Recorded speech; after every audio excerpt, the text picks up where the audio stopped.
Hi guys, good morning. This is Dan. Welcome to Engelgeist. For those of you that are new, welcome. For those of you that are returning, welcome back. For those of you that support me over on Patreon, thank you so very much. If you're interested in getting a subscription, please go over to patreon.com and choose a subscription level and you get the daily forecast a day early. This is your daily forecast. Actually, this is going to be for Sunday of the week, so we have the bigger forecast today. This is not only starts off the energy for Sunday on a smaller level, but on a larger level, it's also the underpinning energy of what we want to sort of couple with the cards as we build for the following week. So this is from the 19th of July until the 25th of July. This is not necessarily a reading that is stuck in that time frame, but it is a timeless reading. It's for the highest good of the greater collective. So if you're watching it at any point in time beyond that, there may still be a message in it for you, right? Doesn't necessarily have to be only watched on the 19th or during that week, okay? But it is there to apply to those that do watch on a regular basis and are following sort of what's going on, what we need to be focused on. Alright, so let's see what's going on between the 19th and the 25th. If you want to support the channel in other ways, you can follow my Instagram at Engelgeist333. You can book a private reading with me. You can buy me a deck off of my Amazon wishlist. It's located on my business page. Please give me a like or a share, a follow, subscribe, hit the notification bell. If you're watching from Facebook, go over to YouTube and subscribe to my YouTube channel. Vice versa, if you're watching on YouTube, go over and like my business page on Facebook. All of that stuff is greatly appreciated. Leaving a comment, asking a question, that sort of stuff too is also appreciated. Just even hitting the thumbs up or the heart symbol. But only do it if it feels right. Alright, so let's see what's going on.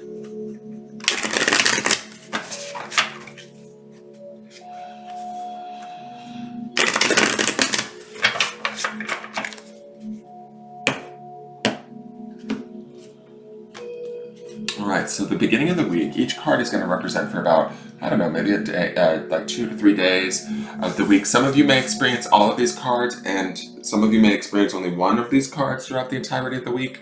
It all is really dependent on how quickly you're moving through your progression. None of this stuff is set in stone. If any of it doesn't resonate or doesn't make sense, that's okay. You can just, it may not apply to you at this time. So, but if it does, great. Utilize the information and use it to sort of maybe propel you forward in positive ways. That's the whole point of this forecast. All right, so let's see what the first card is. So we have the Father of Swords. This is like the King of Swords. I love that this shows up. I think that we've seen this card before. I feel like the knowledge of the owl is very clear. The King of Swords is like sort of double swords. Kings represent also swords energy. So when you see the Father of Swords, as it's called in this deck, it's definitely about sort of that fierce protector, that clear thinking, that mental acuity, gathering all the facts. There's an observation with this owl. I feel like he's kind of watching everything. I don't know why, but my attention is being pulled to his brow. Like I feel like he's sort of trying to discern the true answer. So some of you in the early part of this week might be trying to sort through and find what is the right answer, what is the clear answer for you. Last week's grounding stone for the week was truth. I feel like this is some of that energy. We also ended out the week on that Ace of Swords energy. So the fact that we still have this Father of Swords coming in the beginning of our week says to me that there is this sort of need or desire for strong clarity in our lives, right? Trying to discern what is our truth, what is the, where is the sort of where's the core of our knowledge, right? Or what is it that we stand for? What is it that we believe in? And lining up those beliefs and that stance and utilizing those beliefs or that stance to sort of not only, I kind of feel like that sword in front of him is a bit of protection, right? Understanding with clarity and knowledge like how to proceed, but also that understanding kind of with this sword crossing him, I feel like that understanding can protect some of us. It's interesting as I say that, though, I also feel like there's this issue of, and for some of you, you could be stuck behind it. which is not necessarily a King of Swords energy, but I'm feeling that with this bird a little bit. I'm feeling that some of you are actually clear in your beliefs and it's a positive thing. Some of you are clear in your beliefs and it may not be accurate. And so the Father of Swords is requiring you to sort of maybe be a little bit more discerning, be a little bit more critical, and find that clarity. There's a difference between, like, maybe this is what also I'm trying to express too, is I feel like there's a difference between standing in the truth of one's beliefs and hiding behind the truth of, like, I wouldn't even call it the truth, hiding behind sort of self-fulfilling opinions, right? Does that make sense? So there's a difference. Like, the King of Swords to me is about making clear decisions, being aware of the truth, utilizing that to the advantage of everyone, right? That's how you're a ruler, that's how you become the king, right? But there's something about this sword that makes me feel that there's some people that might be using their truths or what they think to be their truths. They may not even know that these are not their truths, right? They may be hiding behind them. I get the sense that this king to me, for some of you, feels like he's maybe utilizing what he perceives to be the truth as a weapon. And that's not necessarily a King of Swords traditional meaning, but it's just a sense that I'm getting. So for those of you that might be doing that, be aware of that, or maybe dig deeper. That's with the sort of the clarity that the King of Swords brings, is this idea of taking on the responsibility and doing the work to sort of, are you standing in your truth, or are you using self-serving opinion as your truth? Did you actually do the research, or did you just find,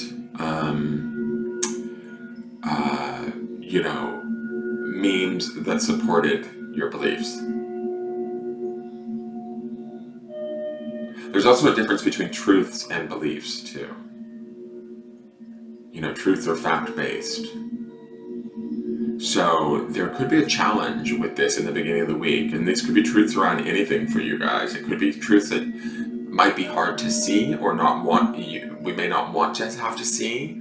This owl does feel like, that furrowed brow makes me feel a little bit like some of us might be frustrated with seeing some of these truths too, or having to deal with them. But I think in the end we will be, no matter what, no matter where we stand on this spectrum, either standing in our truth or hiding behind our opinions, whatever that may be for us, the Father of Swords or the King of Swords enables us and forces us, sort of pushes us forward into that understanding and that discernment that we have to get clear on, like, sort of, what are the facts? Because we need to be making clear and concise decisions that sort of align us, and that's the rainbow that I see in that sword. Let's look at the second card for the midweek. Mother of Wands. So she was our midweek card last week, was she not? No, that was the Eight of Pentacles. She was the midweek card on the 5th of July. So we have the Queen of Wands. So we have this fire, and then this Wands is the element of fire. The Swords is the element of air. Air feeds fire to burn, right? But fire also consumes air, right? The two of them are complementary. One being the king and one being the queen. It's a balance between the mind and the spirit, right? I believe that the clarity of the mind that we see in this king or this Father of Swords becomes the ability for us to then sort of connect to the spirit by midweek and start to look at what this Mother of Wands represents, right? She's around all of these eggs. And what's been interesting with these forecasts to me is we've been seeing that, we saw that black egg twice, which again was that whole idea of the fifth chakra and truth, in the expression of that truth, but also that golden egg, which was the expression of the heart chakra. And I wonder if some of these wands, these eggs that we see in this Mother of Wands card, are those truths, right? The truths within our heart, within our expression, bringing them to the forefront, being very clear on them, and sharing them from a place of authenticity and authority. That's the king and queen nature, or the court card nature of these two cards. These are empowered cards to a degree. I feel like this Queen of Wands, though, again, there is sort of a slight bit of hiding. The way that she's coiled around these eggs, to me, says that like we're waiting for maybe the right time or the right opportunity to sort of put forth our ideas or whatever it is that we have kind of brewing in our mind. In the beginning of the week with this Father of Swords, we need to sort of find that clarity. We need to sort of find those facts, find that information, figure out how we need to be seeing a situation or operating within a situation, seeing it as it is very clearly, even if it's unpleasant to us, right? The Queen of Wands is about, she's this beautiful snake where we can transmute that information. The snake medicine is all about transmutation, so we can transmute the information that we get from the Father of Swords, right, in our mental capacity, and like boil it down or bring it down and have it sort of work in a way to help protect whatever's precious to us within our spirit, is kind of the feeling that I'm getting with this Queen of Wands, right? She's sort of wrapped around these eggs, these ideas, these new possibilities, whatever these may be for you. And she's sort of letting that be her protection, if that makes any sense. I feel like she feels very protective to me in the midweek. Like our awareness deepens around what it is we want, what it is we believe, how it is we might go about getting there. We might find that others don't believe in us as much, or society isn't necessarily, or opportunities in the environment aren't necessarily allowing us to move forward, and that's okay. The Queen of Wands will move when she's ready, is my feeling. I feel like she will know when to strike or move forward. Once these ideas or these possibilities have gotten to a place where they're safe enough. Does that make sense? I don't know why I'm feeling that. These cards are usually Wands are all about action too. And with this Queen of Wands, her coiled up like that, to me, it feels like she is taking an action by staying stationary and protecting her eggs in a way, right? That is an action, that is a choice, that is taking action, but it's also like I feel like we're waiting for the right moment. I'm just definitely looking at, there's this pause with this King of Swords, which generally that's not something I feel in the King of Swords ever, or with the Queen of Wands for that matter. But with both of these animals, they're giving me this vibe of like paying attention, observing, making big decisions sort of internally, and then waiting for the moment to act. That's kind of the feeling that I get. And this could be around any sort of situation. You'll have to apply it to whatever it is that's important to you, or that you're maybe a little bit slightly critical of this week coming in. But you'll know what that is. And I feel like because these are both court cards, we have the King and the Queen here, it is something that's very important to you. So whatever the specifics may be around whatever it is that you're looking at and trying to discern the facts around and get clarity around, by midweek I think that you'll have that clarity. You just maybe won't, you might have to pause and allow things to play out before actually taking action. Let's see what the third and end of the week card is. This is the Nine of Wands. To me, this is about trusting the spirit and moving towards the intuition. This is about sort of like coming to that level of awareness and completion, speaking to the more subtle voice within us, listening to it, maybe acting from it. I mean, for those of you that are willing to take that action to climb this sort of stairway that we see on this card towards what is the moon, which would normally be the more subtler information, right? Or the more subtle voice within us, but it's the more intuitive or spiritually based voice, right? And in doing so, in doing the work and making this sort of climb up this stairway, it feels like we're actually leading ourselves out of the dark and into the light. That's this darkness down here, and then we have this light up here. But the interesting thing is I feel like the moon only comes out in the dark. That's the thing. So this voice, this more spiritual, subtle, intuitive voice that we see in this moon, that we might be following by week's end, it's going to require us to be quiet. That is sort of maybe this pause that I feel with this king and queen. This sort of, it's like silence to me, or so that you can hear the guidance, so that you can sort of make the journey up the stairs. Does that make sense? I hope that makes sense, guys. That's definitely kind of what I'm feeling. I feel like the pathway, the stairs are clear. It's just like we have to make the decision to move. By the week's end, there will be this sort of, for some of us at least, there will be this clarity to move forward, upward, onward, with their spiritual awareness, right? Nines that represent that personal completion of a cycle kind of thing. So this says to me that like we might be willing to take the steps forward.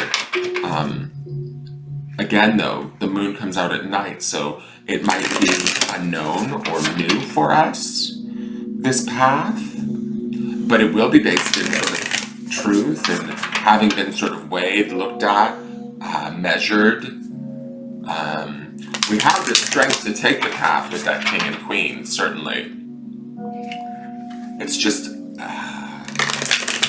I feel like there's a desire or a pause for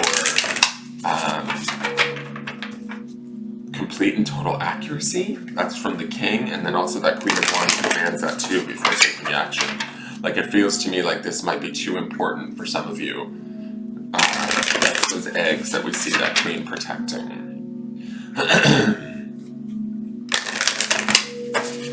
But our spirit's going to require us to move forward, especially with, by week's end. That's this Nine of Swords. We're like looking at the path, we're looking at the staircase. We may not see how many stairs there are, we might not see how many steps there are. That's the part about moving through the darkness and trusting our intuition. And also like sort of connecting that voice, right? So the spirit animal, oh wow, it's definitely a spirit animal. It is dragon. So this is the realm of the spirit, and dragon is a mythical animal.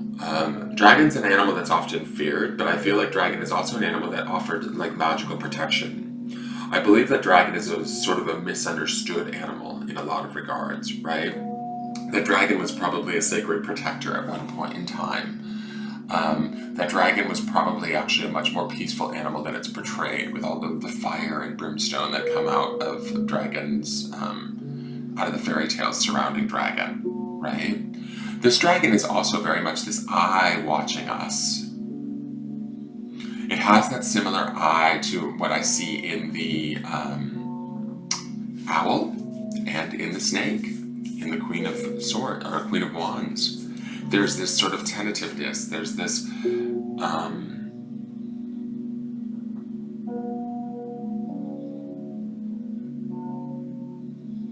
it's like dragon, to me, with this eye staring right at me, it feels like dragon is requesting that we look at everything.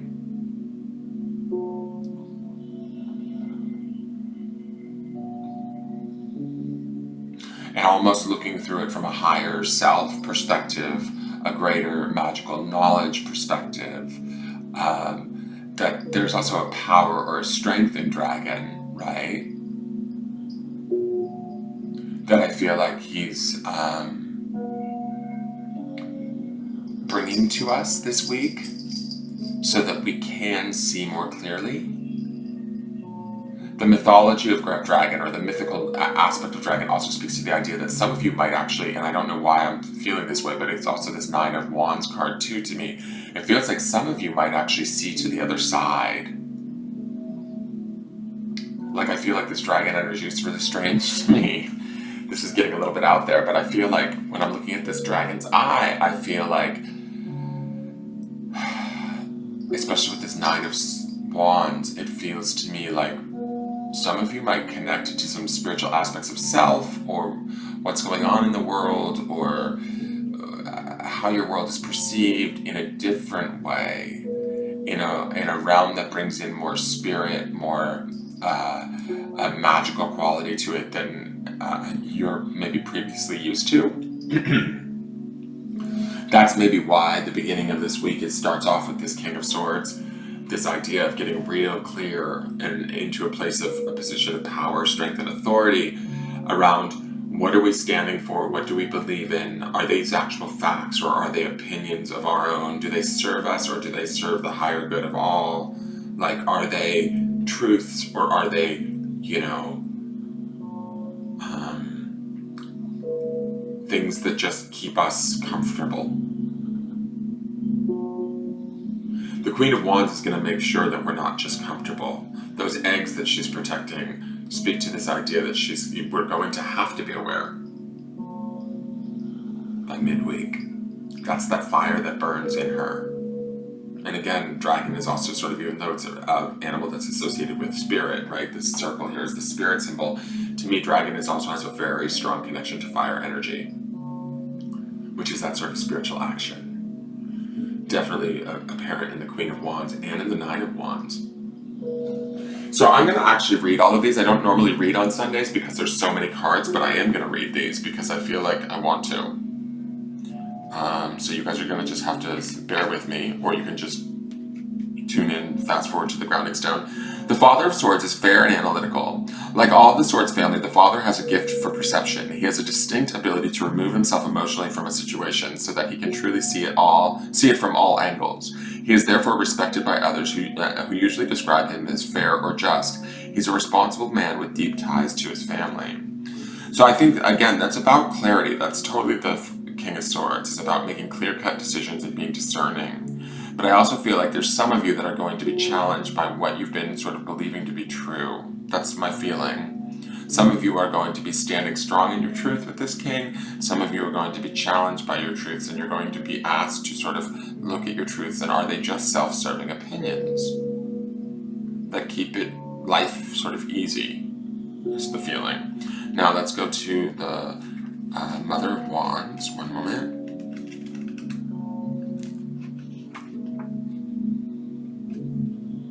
Mother of Wands, attractive, domestic, vibrant. The Mother of Wands is a vibrant woman and happy mother. Family comes first in her world. She's very protective of it and is the dominant parent within the home. Though proud and determined, she has enough grace and beauty that you'd hardly notice her forceful nature. Oftentimes, she has overcome great pain or trauma in her life. It's important not to get on her bad side.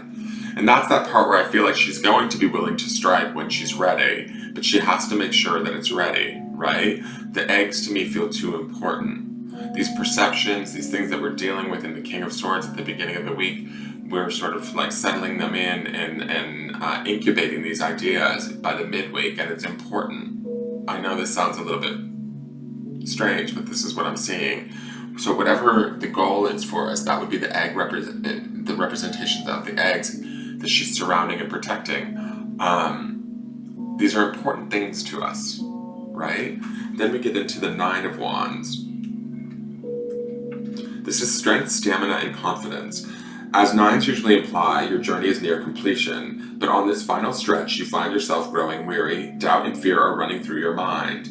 The Nine of Wands asks you to rally your confidence and realize how far you've come. Lift your eyes and take a few more steps. Soon, all your hard work will start to pay off. And that's the part of this where I feel like that's moving through the dark, taking the first steps, maybe not knowing how many steps they're going to be. We have to listen to that more subtle, intuitive voice, allowing it to sort of carry us up and forward. And in doing so, we may be moving through the darkness or moving through things that are misunderstood, but we're actually leading ourselves to the light by connecting to that voice, to me, which is the moon in this card, which is that more subtle spiritual awareness that we all have within us, that we all need to sort of probably access at this time, because so much is unforeseen right now, unsure. This is about stabilizing and finding that sort of self-assurance within ourselves. So now let me look at Dragon really quick, because I'm not familiar with Dragon. Dragon is seeing one's most true self, balancing the ego. The dragon sees everything. Its essence has been with us since before our first breath and will be there at our last. It watches us navigate the external world as well as our inner world. When dragon energy is awakened, we are courageous, visionary, and can easily drop into witness consciousness. It is almost as if we are traveling with a great friend inside of ourselves. When we look in the mirror deep into our eyes, we may even glimpse the self behind the self, the one who is watching us. This is the power of the dragon breathing transformative fire into every cell of our bodies. Witnessing this omnipotent energy, even for a brief moment, helps us surrender and let go. We let the dragon guide us. We hop on its back for a ride, and we traverse even the most difficult terrain. The dragon's eyes see beauty everywhere. It is said that if a yogi does not see beauty in the world, their Agni is dim. Agni is described as inner fire or sacred intelligence. Uh, may may even just the mention of the dragon stir the embers of intelligence within you. Now, intelligence is certainly, it's interesting to me because dragon is, intelligence would definitely be the realm of the father of swords. And then the fire aspect of dragon, that burning sort of awareness, is the mother of wands. So this dragon is kind of taking us through the gauntlet this week. Some of us might actually go through some challenging times. That's also this tiredness that we see by the week's end of the Nine of Wands. So the dragon in the third chakra, the subtle energy of the dragon lives at the navel center in the Manipura chakra. Manipura translates to the city of hidden gems, and behind its gates burns the fire of our transformation and digestion. The sages believe health of the fire at the navel center is what governs our ability to clearly see both the inner and outer dimensions. And that's what I was talking about, dragon moving in and out of these two worlds, right? Some of us might be traveling back and forth this week between the two worlds of sort of the spiritual and the mental and bringing them into balance. The king and queen are there. It's also this sort of king and queen aspect, or divine masculine, divine feminine energy that's happening too, the balancing of those two energies and then the moving forward, even if we're a little bit unsure or tired. Now let me get the grounding stone because this has gone on really long. Sorry guys. This will be the theme for the week. Okay, the theme for the week is staying in gratitude, guys. If this work gets hard or challenging, right? If the discerningness of if having our thoughts or our minds challenged in some way at the beginning of the week, the patience that is in the wands, that I feel like is in Mother of Wands, I feel like wands is an action step, right? But she's wrapped around those eggs, having to be patient. She's sort of waiting and silently watching. There's a lot of watching going on in this reading this week. A lot of like sort of, it's not that we're taking our cues from the outside world, but we're watching sort of what's going on in our environment, and then we're making our decisions from within. Does that make sense? This gratitude is a focus that we want to keep this week as we move through this stuff, because we don't want to get into a place of, say, a negative thought. That's that furrowed brow that I saw in the King of Swords, right? Where he might be a little bit frustrated, or her frustration with her inability to move when you know, as quickly as she may want. Does that make sense? So keeping this sense of gratitude is going to help to move us forward, to keep us light, to keep us happy, to keep us able to do the work. It's going to take sort of, my feeling is it's going to take some of the pressure off of us as we are challenged in certain ways around our thoughts, our beliefs, our desires at a deeper spiritual level. By week's end, if we find ourselves tired, that's completely okay. The gratitude that we find within ourselves is going to help to continue to propel us forward up this stairway towards like higher awareness, possible ascension, certainly education, and I mean that in a self-centered sort of way, like our own education about who we are, what we're about. Dragon is here to also show us those things, right? And connect us to those things and to protect us as we go through. So that is your forecast for the day. I hope that made sense, guys. Thank you so much for tuning in. Please leave a comment. If it was too esoteric and weird, let me know that. Thank you all for tuning in. Please like, share, comment, subscribe. I love you all. Have a great day, and I will see you tomorrow. Bye-bye.